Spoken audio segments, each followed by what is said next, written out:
नमस्कार दोस्तों, उत्तर प्रदेश वेदर पर आप सभी भाइयों का स्वागत है। मेरा नाम है अरविंद हमाद है। दोस्तों, उत्तर प्रदेश के कई इलाकों पर 30 जुलाई से बारिश की गतिविधियां बढ़ने के आसार है। जो तराई वाले भाग है वहां पर कई इलाकों पर, चाहे पश्चिमी उत्तर प्रदेश के भाग हो चाहे पूर्वी उत्तर प्रदेश के भाग हो, कई इलाकों पर मध्यम से तेज बारिश होने की संभावनाएं है और दक्षिणी भागों पर भी बारिश होने की संभावनाएं बन रही है। और ज्यादातर भागों पर तो दोस्तों बादलों की आवाजाही लगी ही रहेगी और कई भागों पर बारिश होने के आसार जो हैं वे भी जो है हमें नजर आ रहे हैं, क्योंकि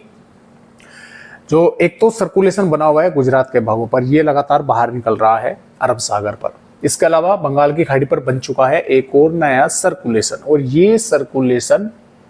ही दोस्तों जो मॉइस्चर है वो उत्तर प्रदेश के भागों पर काफी मात्रा में पहुंचाने वाला है। मानसून की जो अक्षय रेखा है ये फिलहाल बनी हुई है राजस्थान मध्य प्रदेश के भागों पर, लेकिन इसका जो पश्चिमी छोर है वो भी ऊपर की तरफ जो है जल्द ही पहुंचेगा उत्तर प्रदेश के भागों की तरफ, तो जिसकी वजह से उत्तर प्रदेश के कई भागों पर बारिश होने की संभावनाएं हैं। और उत्तर प्रदेश के भागों पर मॉइस्चर देखे दो तरह से आएगा। एक तो इस सर्कुलेशन की वजह से यहाँ से नेपाल के भागों से होता हुआ उत्तर प्रदेश के भागों पर, यानी कि बिहार के भागों से होता हुआ कुछ मॉइस्चर जो नेपाल के भागों से होता हुआ ऊपर निकल जाएगा, कुछ उत्तर प्रदेश के भागों पर पहुंचेगा। दूसरा, ये सर्कुलेशन जो है ये भी इस तरह से अरब सागर में जैसे ही आएगा तो कुछ हिस्सा तो इसका नीचे की तरफ पहुंच जाएगा, लेकिन कुछ हवाओं के दबाव की वजह से ऊपर की तरफ जो है पहुंच जाएगा, क्योंकि जो मानसून की हवाएं हैं वे इस तरह से ही यहाँ से चल रही हैं, तो वे इसको ऊपर की तरफ खिसकाना शुरू कर देंगी। तो यानी कि उत्तर प्रदेश के भागों पर पहाड़ी राज्यों से भी मॉइस्चर मिलना शुरू हो जाएगा पश्चिमी भागों पर, और पूर्वी भागों पर जो मॉइस्चर है वो इस सर्कुलेशन की वजह से मिलना शुरू हो जाएगा, जिसकी वजह से बारिश की गतिविधियां ये यानी कि बढ़ने वाली हैं। तो आइए देखते हैं फिलहाल की आने वाली यहाँ पर दोस्तों जो हम बात करेंगे वो 30 जुलाई की करेंगे, और 30 जुलाई से आगे की वेदर रिपोर्टों पर भी नजर डालेंगे किस तरह से उत्तर प्रदेश के भागों पर बारिश होने की संभावनाएं बनेगी। तो फिलहाल जैसा कि आप यहाँ पर देख पा रहे हैं, जो उत्तर प्रदेश के पूर्वी भाग है इसमें बांदा, चित्रकूट, फतेहपुर, प्रयागराज, सोनभद्र के आसपास के भागों पर हल्की या हल्की से मध्यम दर्जे की बारिश इन भागों पर होने की संभावना है। इसके अलावा सहारनपुर से लगाकर और शामली के भी कुछ भाग इसमें शामिल रहेंगे। बिजनौर, मुरादाबाद, रामपुर, बरेली, पीलीभीत, लखीमपुर खीरी, बहराइच के आसपास के भागों पर हल्की से मध्यम, कई भागों पर मध्यम से तेज बारिश इन जिलों के भागों पर होने की संभावनाएं हैं। इसके अलावा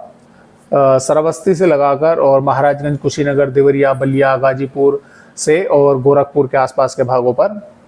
सुल्तानपुर, लखनऊ, कानपुर देहात, अयोध्या, प्रतापगढ़, प्रयागराज के भागों पर भी, और यहाँ पर गोरखपुर के भागों के साथ साथ मऊ जिले पर भी यानी कि बादल छाए रहेंगे, कहीं पर हल्के तो कहीं पर घने, और कुछ स्थानों पर हल्की बारिश होगी और कहीं कहीं पर हल्की से थोड़ी अधिक बारिश भी इन भागों पर यहाँ पर देखने को मिल सकती है। यानी कि गर्मी से कुछ राहत मिलने की संभावनाएं जो अपडेट हैं फिलहाल उनके मुताबिक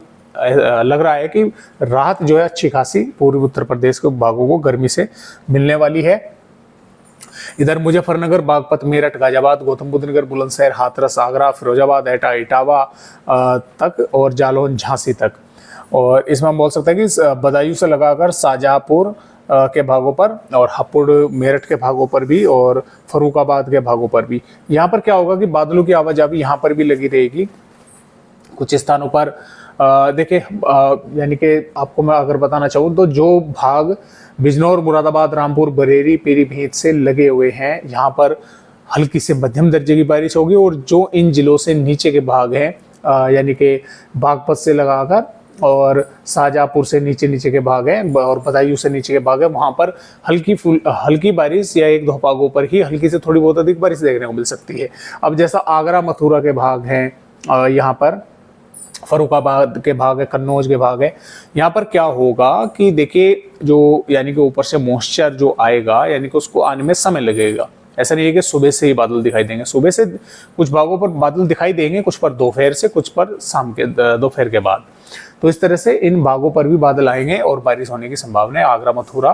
के आसपास के भागों पर भी हमें नजर आ रही है। तो इस तरह से उत्तर प्रदेश का मौसम रहेगा। जो बारिश की अच्छी खासी शुरुआत होगी वो तराई वाले भागों से होगी। तो 30 जुलाई में इस तरह का उत्तर प्रदेश का मौसम रहेगा। 31 जुलाई में अच्छी खासी बारिश उत्तर प्रदेश के कई इलाकों पर, पश्चिमी भागों पर होने के आसार है, जैसा कि आप यहाँ पर देख भी पा रहे हैं। मध्य भागों तक अच्छी ज़बरदस्त बारिश होगी और पूर्वी भागों पर भी अच्छी बारिश कई इलाकों पर होने के आसार जो हैं वे लगातार यहाँ पर बने हुए हैं, क्योंकि सिस्टम थोड़ा आगे की तरफ खिसकेगा, ताकतवर होगा, मॉइस्चर अधिक मात्रा में पहुँचाएगा, कुछ उधर से उस सिस्टम का मॉइस्चर आएगा, तो कई इलाकों पर अच्छी ज़बरदस्त बारिश होने की संभावना 31 यहाँ पर जुलाई में नज़र आ रही है। 1 अगस्त में भी उत्तर प्रदेश के कई इलाकों पर बारिश होने की संभावनाएं लगातार बनी रहेंगी और 2 अगस्त में भी बारिश होने के आसार उत्तर प्रदेश के पश्चिमी और दक्षिणी भागों पर लगातार रहेंगे। फिर 3 अगस्त में कुछ बारिश की गतिविधियां कम होंगी, 4 में भी कम होगी, लेकिन 5 से फिर से उत्तर प्रदेश के भागों पर बारिश की गतिविधियां बढ़ेंगी और 6 अगस्त में भी अच्छी खासी बारिश उत्तर प्रदेश के कई भागों पर होने के आसार जो हैं वे लगातार बने हुए हैं। तो फिलहाल आज की इस वीडियो में बस इतनी जानकारी, एक नए अपडेट के साथ फिर मिलते हैं, तब तक के लिए उत्तर प्रदेश भाइयों को मेरा नमस्कार।